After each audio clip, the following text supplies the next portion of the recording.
ó ti affect wa lọ́pọ̀lọpọ̀ gan. ọkọ̀ bíi mẹ́wàá tó lè lóko láàrin 3 hours èrò dè ní ìsìn ọkọ̀ 5 ọ̀lọ́mọ́. ìdìbò níbọ̀ yìí ṣé tí wọ́n fi kàmpéènù wọ́n lọ Amẹ́ríkà wọ́n lọ UK wọ́n lọ àwọn ìlú orílẹ̀-èdè mi bàbá ṣé báwọn ṣe ń ṣe nù. ìjọba ò tí ì fi lé táwọn gangan ti ilé epo pàtí ẹ̀ ti fowó léwó epo tí wọ́n mú ìnira báráàlú. a kí gbogbo ẹ̀yin olólùfẹ́ Ìkànnì Ìmọ́lẹ̀ TV káàkiri àgbáyé gbogbo tẹ́tẹ́ láǹfààní láti máa gbọ́ wa àti láti máa wà pé a kú dédé àkókò yìí. Ògbómọ̀ṣọ́ la wà ní gáràjì Takí lórí ọ̀rọ̀ wọn gbogbo epo bí ó ṣe ń lọ káàkiri orílẹ̀-èdè Nàìjíríà. Wọ́n la fẹ́ kí ẹ̀yin èèyàn wa kẹ́ ẹ gbọ́ àwọn àkóbá tó ti mú bá ọrọ̀ ajé pàápàá jùlọ àwọn ọlọ́kọ̀ wa. Òun ni a ṣe fẹ́ fi ọ̀rọ̀ wá wọn lẹ́nu wò láti jẹ́ kí ẹ̀yin ìjọba kẹ́ ẹ rí gbogbo bí nǹkan ṣe ń lọ ní ìlú wa àti lágbègbè wa. Bàbá yìí bá ń dárúkọ yín fún gbogbo àwọn tó ń gbọ́ alágbàáyé. orúkọ mi ni Oyèláràn Solomon tí mo jẹ́ alukoro fún ọlọ́kọ̀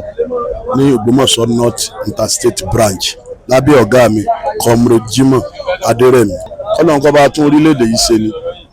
tí àwọn èèyàn bá ti gbọ́ nǹkan kékeré epo tí wọ́n lọ gbé wá padà wọn sáti lọ gbé èyí tó wà nínú kòtò tẹ́lẹ̀ wọ́n sọ dowó gegege mọ́ wa lọ́wọ́ oúnjẹ ń jẹ́ nǹkan ìbànújẹ́ fún wa. irú àná àwa la parí ìjà láàrin ọlọ́kadà àtẹnìkan níbi tó yẹ kó gbé let's say from this Takí junction ẹni ẹ ló ń fẹ́ dé GB ó ló wọ́n gba 500 naira ẹni ẹ wá ní ọ̀dà jamilẹ̀ kọjá lẹ̀ mọ́ ó ní nígbà tó ń wọ́n fi mú fún kọ́ ọ̀dà kí ni ó dé tí wọ́n náà sọ fún àṣà parí ìjà yẹn. gbogbo àwọn tí wọ́n fẹ́ lọ bí iṣẹ́ wọn ẹlòmíín pẹ́sẹ̀ sí because ó ti wò pé kóun tó fi 2000 transport ara òun lọ bí iṣẹ́ kó tó fi 2000 transport within the town so nǹkan ó jẹ́ ìnira. àwa tá à ń jẹ́ ń tàn àdẹ̀jẹ́ interstate náà wà lè fi bí epo yẹn ṣe wọ́n káfowó lọ́kọ̀ wọn ní wọ̀ for example nísìnyí ibi tí èèyàn bá ti lè tẹ́wọ́ gba 5,000 lórí ọkọ̀ rẹ̀ 10,000 lójúmọ́ tọkọ tí dírẹ́fà bá dé 3,000 ni wọ́n ń kó lẹ̀ wọ́n ní káwọn náà gbé gègèlè táwọn bá ti rí epo tán iye tá a pa lọ àwọn ọ̀dẹ̀ fẹ́ fara ní ẹnì kankan ní ìlú yìí. ọkọ̀ bíi mẹ́wàá tó lè lóko láàrin 3 hours èrò dè ní ìsìn ọkọ̀ 5 ọ̀lọ́mọ́ because kálukú fìdí sínú ilé pẹ̀tọ̀ tí wọ́n bá tún délùú tí mo ń lọ páàkì tí máa ti bọ́lẹ̀ o màá ṣẹ̀tún transport ara mi ní within the town service yẹn òun ló tiẹ̀ wá burú jù for example ní sèé mi tí mo ń bá yín sọ̀rọ̀ yìí mọ́kànlé sí ọmọ sìn wọ́n fẹ́ gbọ́kadà ń bi Takí tẹ́lẹ̀ 700 ní ìsìn ìṣúná 15 àlọ́ 15 àbọ̀. ó ti di dọ́bù báyìí. so ìnira ńláńlá ni mú bá gbogbo ènìyàn kọ́lọ̀ nǹkan dàkún kọ́ ṣàánú wa ó sì bá wa dáwọ́ ogun dúró. arọ àwọn ọlọ́lá jùlọ wa gbogbo àwọn senators yẹn rep house of representatives kan sáré jókòó kìí ṣe ìgbà tó nǹkan bá burú pátápátá wọn sáré máa pe ìjókòó kan pé ìjókòó pé solution wo la lè ṣe sí because olórí ò lè dá nǹkan sí àwọn ilé ìgbìmọ̀ aṣòfin torí ẹ̀ la fi yàn wọ́n igun méjèèjì yẹn yẹn kẹ́ pé ìjókòó báyìí lọ́wọ́lọ́wọ́ bóyá kó fi gbòógì kan wà kọ́ mọ́ mú wọn pé ìwọ tá a bá wọn lé epo rẹ àbí tí òun fara níyàn so kí ìgbésẹ̀ ò tètè wáyé ni àwọn tó lè gbà wá náà làwọn sẹ́nitọ̀ wa rẹ́ẹ̀pù wa and then àwọn gọ́vnọ̀ but kókó jù ni àwọn ará Àbújá yẹn ká tètè jókòó pàdé kán ṣàánú wa. ọmọ mi ní Emmanuel Ìyàndá tí mo jẹ́ kan ní ọmọ alábẹ́ Jimoh Adérẹ̀mí ọ̀gá wa PMS Ògbómọ̀ṣọ́ Interstate. ọ̀rọ̀ yẹn ti di ọ̀rọ̀ kanlẹ̀ ó ti kan jẹ́jẹ́ mi mo jókòó dédé tí ń ṣẹlẹ̀ ó ti affect wa lọ́pọ̀lọpọ̀ gan-an so for example lójúsọ wa at least ọkọ̀ bíi 6-7 máa lọ tí epo bá ti wọ́n bá máa affect gbogbo aráàlú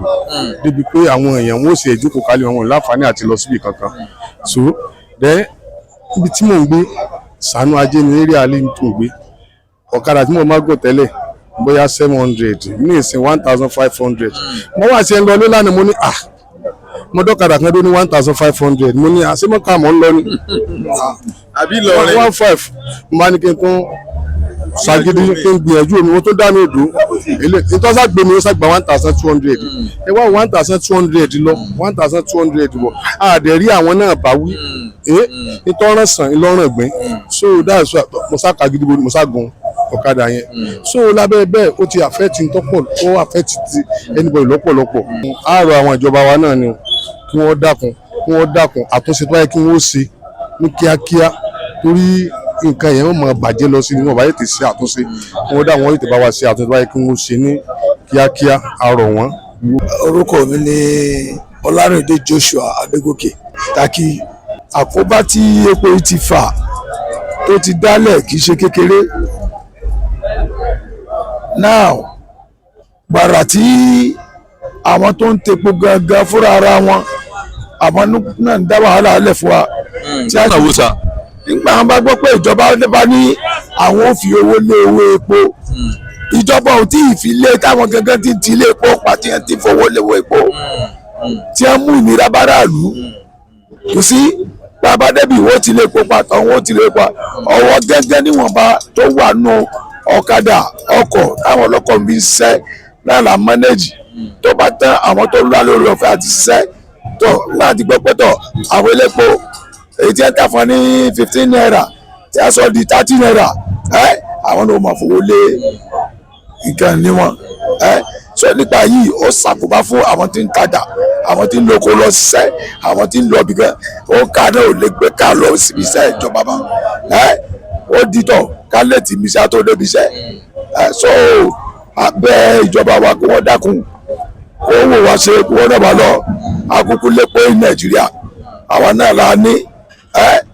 nípa pé wọ́n mọ̀ fowó lé gbogbo gbà yìí ń ṣàkóbá forílẹ̀-èdè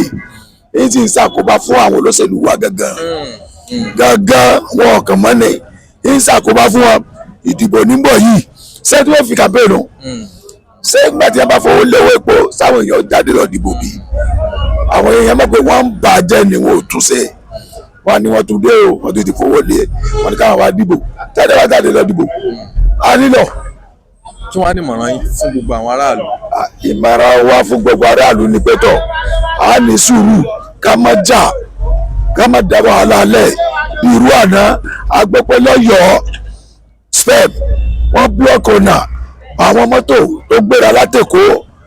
tí ń lọ sílé Haúsá ni àwọn tí ń bú aṣọ Ògbómọ̀ṣọ́ ni láti Ìbàdàn wọn ò lórí ọ̀fẹ́ láti kọjá táwọn student tán strike tán ṣe demonstration bẹ́ẹ̀ àwọn ò ní gbà tẹ́lẹ̀ pé tó wọ̀nyí yóò ṣàkóbá fáwọn yóò sì ṣàkóbá fáwọn òbí àwọn yóò sì ṣàkóbá fún ẹ̀kọ́ àwọn kò sí sọ àrò dábàá wọn dàpọ̀ wọn tètè bá níwá kan ṣé sí kínní yìí ó lè pọ̀ àwọn ìjọba wa àwọn olórí wa ẹ bá wọn náà lọ sórí èdè mi wọ́n rí bí ìbẹ̀rẹ̀ ṣe rí wọ́n lọ Amẹ́ríkà wọ́n lọ UK wọ́n lọ àwọn ìlú orílẹ̀-èdè mi bámbámbá ṣé báwọn ṣe ń ṣe nù wọ́n dákun wọ́n ṣàdúrà. TV Yorùbá ó ti dàràbà oníbòjì kánrin, a media house that delivers basically various media works in 100% grade level, such as online radio and TV for your broadcasting advertisement, live streaming and change of names in newspaper, photograph studio training, event shoots, outdoor shoots and studio shows, digital printing like souvenir, ID cards. Wants to customize the vest alone, media training like radio presentation and journalism with musical practitioner training, nípa ti musical instruments and voice training, audio recording, video shooting, recording of music like jingle, videos in all events, red carpets, and lot more. Ẹ̀dá Ìmọ́lẹ̀ TV wò lónìí, a media work practitioner. Ẹ mọ̀ wípé Ọlọ́run fún wọn ṣe. Wọ́n ti wá kalẹ̀ sí ìpínlẹ̀ Ọ̀ṣun báyìí. Adjacent Ìdí-Àpẹ́ Baptist Church, Èjìgbò, nílùú Ìbàdàn. CNS Secretariat ni wọ́n wà. Ashi Road, Oríta Basọ̀run, beside Basọ̀run Grammar School, olú-ilé-iṣẹ́ Ìmọ́lẹ̀ TV, Ògbómọ̀ṣọ́ lọ́wọ́ o. Tanimola area, Òkèánú Abógundé Road, Sábó, l'Ógbómọ̀ṣọ́. Telephone 070-332-71789. Ìmọ́lẹ̀ TV ó ti dọ̀gẹ̀gẹ̀ o, igi àgùnlá lóògùn.